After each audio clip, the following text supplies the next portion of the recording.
drug trafficking, and that seems to be I would say, the core of our issue. Vermont Governor Phil Scott addressing the drug crisis and increased crime in the state this year at one of his recent press conferences, saying drug trafficking is one of the main issues. NBC5's Lauren Granada takes a closer look at how tons of narcotics are brought into the state and what law enforcement is doing to combat the ongoing crisis. The drug crisis continuously presents new challenges for law enforcement. This year, they saw an alarming number of changes to the trade. Here, sit. Drugs. Axel the Belgian Malinois has a nose 10,000 times more sensitive to smells than a human nose.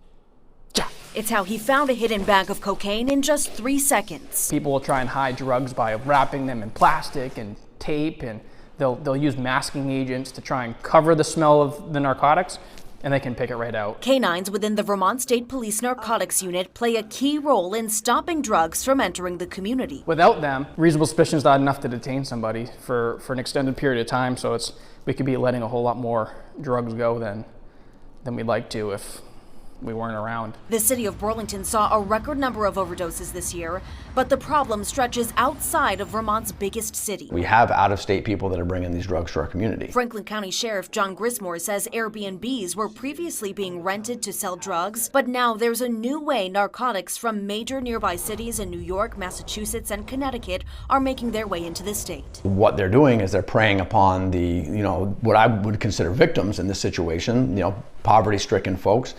So they're preying on that, and they're using this cycle of addiction for these folks and leveraging that for room and board. We have you surrounded. Come on with your hands up, do it now. The commander of the VSP Narcotics Unit says they've seen an alarming number of teenagers bringing the drugs across state borders this year. Our laws, unless you're an adult, aren't going to hold those people responsible. And some of those folks are responsible for some of our most violent encounters that we've had in the last couple of years. According to VSP, fentanyl is the primary narcotic being trafficked into the state, 50 times more potent than heroin and 100 times more potent than morphine.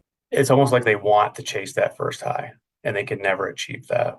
So they want the most strongest opioid they can find. Fueling the vicious cycle that law enforcement is working to get ahead of every day. Stopping the drugs from making it into the community in the first place is pretty huge. The VSP Narcotics Unit says there's enough funding to support their efforts, but staffing continues to present a huge challenge for the agency to keep up with the volume of drugs traveling across state borders.